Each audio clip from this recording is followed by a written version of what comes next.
नबी करीम सल्लल्लाहु अलैहि वसल्लम फरमाते हैं कि एक सहाबी हुजूर की बारगाह में आया, अर्ज किया, रसूल अल्लाह सल्लल्लाहु अलैहि वसल्लम, परेशान रहता हूँ अपनी आखिरत के लिए, और ये भी बड़ा अल्लाह का फजल है कि कोई आखिरत के लिए परेशान। हुजूर मैं अपनी आखिरत के लिए बड़ी परेशानी में रहता हूँ, कोई ऐसी बात बता दें कि रब मुझे निजात अता करे। तो नबी पाक सल्लल्लाहु ताला अलैहि वसल्लम ने एक ही बात इरशाद फरमाई, फरमाया तुम अपने रब के साथ बददयानती न करना, अल्लाह तुझे निजात अता कर देगा।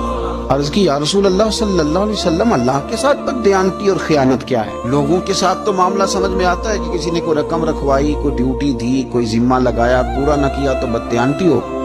अल्लाह के साथ बददयानती का माना क्या है? तो नबी पाक सल्लल्लाहु अलैहि वसल्लम फरमाने लगे, वो काम जो तुम्हें खालिश अपने रब की रिजा के लिए करने चाहिए थे, उन कामों में अगर तुमने नियत कर ली ना कि लोग भी देख लें, खैर का भी तुमने इरादा कर लिया, हुक्म दिया था अल्लाह रसूल ने, करने थे